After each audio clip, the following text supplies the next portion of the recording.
अस्सलाम वालेकुम, मेरा नाम है बशर इकबाल अलवरी। आप देख रहे हैं मेरा यूट्यूब चैनल और आज की हमारे वीडियो में हम डिस्कस करेंगे कुछ ऐसे फैक्टर्स जिनसे आप जान सकेंगे कि पाकिस्तान में रहते हुए बिज़नेस करके यहाँ पे ज़्यादा पैसे कमा सकते हैं या फिर किसी दूसरे मुल्क में चले जाएँ, कतर चले जाएँ, दुबई चले जाएँ, सऊदी अरब चले जाएँ, अमेरिका चले जाएँ या बरतानिया चले जाएँ। देखिए, जो छोटे छोटे बच्चे होते हैं ना, उनके जहन में हमेशा ये ख्याल आता है कि यार माँ बाप की जेब में शायद कोई पैसे डाल जाता है और वो हमारे ऊपर यूँ आसानी से खर्च करते रहते हैं। तो वो बच्चे बड़े होते हैं, जैसे जैसे दुनियादारी देखते हैं, जैसे जैसे माँ बाप बच्चों के कंधों पे थोड़ा बोझ डालना शुरू करते हैं ना, जाओ बेटा पैसे कमाओ, ठीक है, बाहर जाके काम करो। जब वो बाहर जाते हैं, जाके कमाने की कोशिश करते हैं, मेहनत करते हैं, तो देखते हैं कि यार किसी की जेब से पैसे निकलवा के अपनी जेब में डालना ये बड़ा मुश्किल काम है, ठीक है, हक हलाल का रिज़्क कमाना बड़ा मुश्किल काम है। तो जब ये चीज़ें नोट करते हैं तो फिर उसके बाद उनके जहन में ख्यालात आने शुरू होते हैं कि यार कोई शॉर्टकट नहीं है। फिर वो शॉर्टकट ढूंढना शुरू करते हैं, ठीक है। उनमें से एक शॉर्टकट होता है कि बाहर के किसी मुल्क में चले जाएं, ठीक है। अब चीज़ ये होती है कि जो बच्चे जब देखते हैं कि यार अब किसी दूसरे मुल्क में जाएंगे, वहाँ पे डॉलर्स की सूरत में पैसा कमाएंगे, पाउंड्स कमाएंगे और यहाँ पे आके पाकिस्तान में जब उनको कन्वर्ट करेंगे तो वो बहुत सारे पैसे बनेंगे, ठीक है। तो हम इस तरह से घर ले सकते हैं, गाड़ी ले सकते हैं और बड़े अमीर हो सकते हैं। इस तरह के ख्यालात जब उनके जहन में गर्दिश करना शुरू करते हैं तो फिर वो माँ बाप से ना डिमांड करनी शुरू करते हैं कि हमें बाहर भेजें किसी तरह से। और ये बच्चे अमूमन वो बच्चे होते हैं कि जिनको कहीं ना उम्मीद की किरण नज़र आ रही होती है कि हमारे माँ बाप फ़लाँ चीज़ बेच के ये पैसे लगा के और हमें बाहर किसी मुल्क में भेज सकते हैं, या फिर हमारे फ़लाँ मामू, फ़लाँ चाचा, फ़लाँ ताया या फिर हमारी फुफ्फो से, खाला से, किसी न किसी से उधार पैसे हम ले सकते हैं और लेके और फिर ये मेरे ऊपर लगा के हमें बाहर भेज सकते हैं, ठीक है। इस तरह के जो बच्चे होते हैं ना, उनको कहीं ना कोई उम्मीद नज़र आ रही होती है, फिर वो ज़िद करते हैं कि हमें बाहर भेजें। और जिन बच्चों को कोई उम्मीद इस तरह की नज़र नहीं आती, ठीक है, जिनको पता होता है कि हमारे इर्द गिर्द कोई ऐसा बंदा नहीं है कि जो हमें उधार देगा, वो कभी भी ऐसी ज़िद भी नहीं करते कि हमें बाहर भेजें।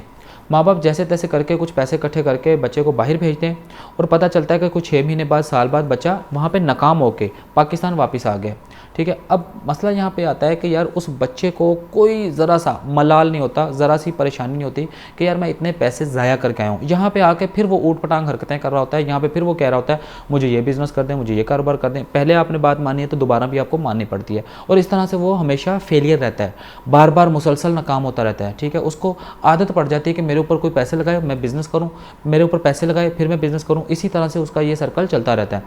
इसके बरक्स जब आपसे बच्चा डिमांड करे और कहे बार बार कि मुझे बाहर जाना है, पहले तो आप उसको समझाएं कि बेटा पाकिस्तान में आप बिज़नेस करें, पाकिस्तान में कामयाब हो, अगर यहाँ पे कामयाब हो गए तो बाहर भी हो सकते हैं। अगर फिर भी वो इसरार करे कि मुझे बाहर ही जाना है, मुझे वहाँ पे जाके कमाना है, तो फिर यहाँ पे अगर आप मजबूर हो जाएं तो फिर आपको चाहिए कि बच्चे को कहें कि बेटा आप पैसे कमाओ और चले जाओ। अगर ये भी नहीं कर सकते तो फिर आप उससे एक और ऑप्शन उसके सामने रखें कि बेटा एक काम करें, आधे पैसे आप कमा लें, आधे हम आपको दे देते हैं और फिर आप बाहर चले जाएं। इससे फ़ायदा ये होगा कि अगर वो मेहनत करके शौक़ के चक्कर में, ठीक है, मेहनत करेगा, पहली बात तो ये कि यहीं पे कामयाब होना शुरू हो जाएगा। हो सकता है, चांसेस हैं कि वो बाहर जाने का सोचे ही ना, यहीं पे अगर वो कामयाब होना शुरू हो जाता है, वो आधे पैसे कमाते कमाते यहीं पे उसका कोई सर्कल चल जाता है कारोबार का, तो वो यहीं पे ही अपने आप को सक्सेस करने की कोशिश करेगा, ठीक है। अगर फिर भी उसको ये चीज़ रहती है कि नहीं मैंने बाहर जाके पैसे कमाने हैं, आधे पैसे वो करता है, आधे पैसे आप करते हैं और इस तरह से उसको बाहर भेज दें, ठीक है। इससे ये फ़ायदा होगा कि जब वो पाकिस्तान आता है नाकाम होकर तो उसको कम से कम एहसास होगा कि जो मैंने खून पसीने की कमाई की थी वो मैं यूं ही बाहर उजाड़ के आ गया हूँ, ठीक है। फिर यहाँ पे आके वो दिल लगा के मेहनत करके काम करेगा। अब हम डिस्कस करेंगे कि पाकिस्तान में रहते हुए कारोबार करके हम ज़्यादा कामयाबियाँ हासिल कर सकते हैं या फिर किसी दूसरे मुल्क में जाके बिज़नेस करते हैं तो वहाँ पर हम ज़्यादा कामयाब हो सकते हैं। इन दोनों चीज़ों में से हमने फ़र्क वाज़ा करना है। देखिए, अगर आप किसी दूसरे मुल्क में जाते हैं तो वहाँ के आपको सारे रूल्स फॉलो करने पड़ते हैं, ठीक है। जो भी आप बिज़नेस करना चाहते हैं उसकी सारी रिक्वायरमेंट्स आपको पूरी करनी पड़ती हैं। अगर आप किसी तरह से पेपर वर्क में से निकल भी आते हैं, आप वहाँ पे अपना बिज़नेस कर भी लेते हैं, ठीक है, आपने वहाँ पे टॉप क्वालिटी की प्रोडक्ट दी, ठीक है, आपने टॉप क्वालिटी आपने सर्विसेज दी, आपने बिल्कुल मुनासिब प्राइस में सर्विसेज दी, ठीक है। उसके बाद कस्टमर्स को वारंटी दी, आपने आफ्टर सेल सर्विसेज भी दी, ठीक है। उसके बाद क्लाइंट्स जो है ना वो आपसे कोई ख़ास हैप्पी नहीं होते, ठीक है, उनको आपने कोई ख़ास चीज़ एक्स्ट्रा प्रोवाइड नहीं की। क्यों? क्योंकि अगर वहाँ पे आप कोई गड़बड़ करेंगे, कोई दो नंबरी करेंगे तो आके वो वहाँ का जो कानून है वो आपकी गर्दन से आपको दबोच लेगा और आपका लाइसेंस भी कैंसिल हो जाएगा, आपकी दुकान भी बंद हो जाएगी और आप इसको वहाँ से निकाल के बाहर फेंकेंगे, ठीक है। वहाँ पर आप जो भी कारोबार करते हैं तो वहाँ पर अगर आप कहते हैं कि यार मैं अपने कारोबार को जल्दी से बढ़ा दूँ, फैला दूँ, अब आप वहाँ पे जो आप अपनी शॉप के बाहर साइनेज लगाते हैं उसकी बाकायदा परमिशन लेनी पड़ती है कि ये जगह है, ठीक है, वो चेक करवाते हैं, उसका बाद बाकायदा वो इंस्पेक्शन करते हैं, ठीक है जी यहाँ पे आप लगा सकते हैं। उसके अलावा अगर आप कहीं इर्द गिर्द पब्लिसिटी करने का सोचते हैं, जैसे यहाँ पे हमारे पाकिस्तान में जहाँ पे मर्जी इश्तिहार लगा दो, कोई पूछने वाले नहीं होता, ठीक है, आप अपने बिज़नेस को जिस तरह से मर्जी बढ़ा सकते हैं, वहाँ पर ये ऑप्शन आपके पास अवेलेबल नहीं होती। वहाँ पे अगर आप कहीं पे भी एडवर्टाइजमेंट करने की सोचते हैं तो आपको बाकायदा पे करना पड़ता है, अच्छा खासा पे करना पड़ता है, और इतना आपका बजट ही नहीं होता, क्योंकि आपने पाकिस्तान से ले जाके पैसा वहाँ पे इन्वेस्ट करना है ना। इतने आप रईस होते तो फिर यहाँ पे ना बिज़नेस कर रहे होते, तो आपने एक छोटा बिज़नेस वहाँ पे स्टार्ट किया होता है। अब वहाँ पे आप जब पब्लिसिटी नहीं कर पाएंगे तो आपको बड़ा अरसा लगता है वहाँ पे पैसे कमाने में, वहाँ पे अपना बिज़नेस को सेटल करने में।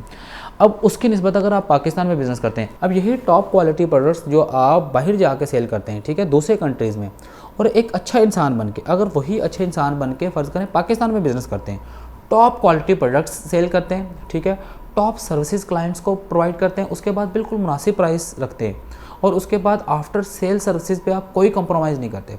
अगर आप क्लाइंट्स के साथ अच्छा रवैया रखते हैं तो यही सारे क्लाइंट्स जो हैं ये आपकी प्रॉपर मार्केटिंग करना स्टार्ट करते हैं, ठीक है, लोगों को बताते हैं कि यार ये बड़ा ईमानदार बंदा है, बहुत अच्छी सर्विसेज प्रोवाइड करता है, इसकी बेस्ट सर्विसेज है, ये जो चीज़ देता है मार्केट में जनाब आपको वो ढूंढने से बड़ी मुश्किल से मिलेगी, उसके अलावा इसकी मुनासिब प्राइस है। ये लोग जो है ना आपकी बड़ी पब्लिसिटी करते हैं और इनकी वजह से फिर आपका बिज़नेस चलता है।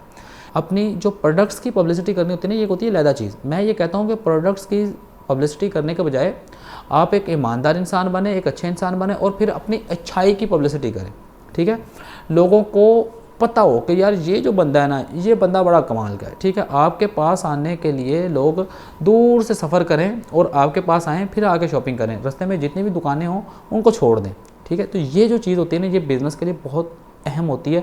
बहुत सारे आप बिज़नेस देखेंगे पाकिस्तान में, अगर आप थोड़ा सा विज़िट करते हैं ना लोगों के पास, तो आपको नज़र आएंगे कि जो इस तरह से मीठी ज़ुबान, बड़े अच्छे अखलाक के साथ जो लोगों के साथ पेश आते हैं, अच्छी सर्विसेज देते हैं, उनके पास कभी भी काम की कमी नहीं होती। वो कभी भी रोना नहीं पीटते कि यार मुल्क के हालात ख़राब हैं, लोग ठीक तरह से सर्विसेज नहीं प्रोवाइड करते, मार्केट से चीज़ें अच्छी नहीं मिलती, ठीक है, दो नंबरी बहुत है।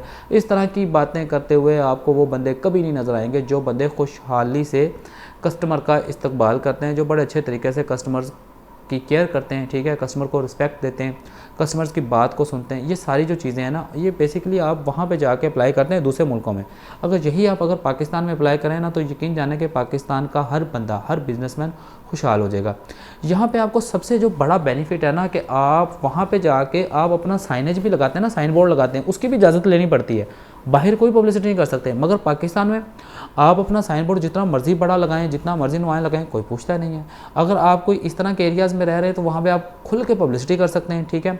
आप जिस जगह पे मर्जी फ्लैक्सेस लगाएं, आप ब्रोशर दें, आप जनाब क्या कहते हैं, कोई स्टिकर्स वगैरह दीवारों पे लगा सकते हैं। यहाँ पे बहुत सारी चीज़ें हैं जो आप कर सकते हैं, ठीक है। और वहाँ पे वो आप पैसे दे के भी नहीं कर सकते। फ़र्ज़ करें आपने कोई स्टोर खोला आज, ठीक है, आपने एक मिसाल है पब्लिसिटी की है, आपने कोई 10-20 हज़ार ब्रोशर्स बांट दिए अपने इलाके में, उसके बाद आपने बैनर्स लगा दिए, कोई 200-400-500 बैनर्स लगा दिए मेन चौक में। उसके बाद आपने अपने गली मोहल्ले में कोई कारोबारी जो आपके इश्तिहारात हैं वो भी चस्पा कर दिए हैं, ठीक है। अब आप हिसाब लगाएं कि जो आपका पूरा एरिया जिसमें आपने पब्लिसिटी की है, शायद ही कोई बंदा ऐसा होगा कि जो आपको नहीं जानता होगा, ठीक है। वो 6 महीने तक, साल तक आपकी फ्लैक्सेस लगी हुई हैं, आपके इश्तिहारात लगे हुए हैं, लोग देख रहे हैं, लोगों को पता है। पहले दिन से ही आपके पास ट्रैफिक आने शुरू हो जाती है, आपके पास लोग कस्टमर जो हैं वो आने शुरू हो जाते हैं, और आप अपना बिज़नेस रन कर लेते हैं, और बड़ी जल्दी से आप अपने बिज़नेस को एक बुलंदी तक लेके जा सकते हैं, ठीक है। अब इसके बरक्स अगर आप वहाँ पे बैठे हैं तो आप वहाँ पे बहुत सारा टाइम लगाते हैं, फिर जाके आप कामयाब होते हैं। कामयाबी सिर्फ पैसा कमाने को नहीं कहते, कामयाबी के सर्कल में ना बहुत सारी चीज़ें आती हैं। आपको सुकून है, आपको इत्मीनान है, ठीक है, आपने अपने बीवी बच्चों को सही टाइम दिया, आपने अपने वालिदैन की खिदमत की, ठीक है, आपके जो रिश्तेदार, जो आपके सर्कल में लोग हैं, क्या वो आपसे खुश हैं? अगर आपकी आज डेथ हो जाए तो क्या लोग गवाही देंगे कि यार ये एक अच्छा इंसान था? आपके जनाजे में कितने लोग आएंगे आपके रिश्तेदारों के अलावा, ठीक है, कितने लोगों के साथ आपके अच्छे ताल्लुकात थे? कामयाबी के ज़िम्मे में ना ये सारी चीज़ें आती हैं। अगर आप इन सारी में पूरा उतरते हैं तो फिर आप एक कामयाब इंसान हैं। और उम्मीद है आप लोगों को ये वीडियो ज़रूर पसंद आई होगी, इसमें से कुछ सीखने को मिला है, तो दूसरों के साथ भी शेयर करें ताकि दूसरे भी इस वीडियो से कुछ सीख सकें, कुछ हासिल कर सकें। बहुत शुक्रिया मेरी बातें सुनने के लिए, मेरी वीडियो देखने के लिए। अगर मेरे साथ जुड़े रहना चाहते हैं तो इस चैनल को सब्सक्राइब करें। तो इंशाल्लाह मिलते हैं इसी तरह की किसी और वीडियो में। तब तक अपना बहुत सारा ख्याल रखिएगा और मुझे अपनी दुआओं में याद रखिएगा। अल्लाह हाफ़िज़।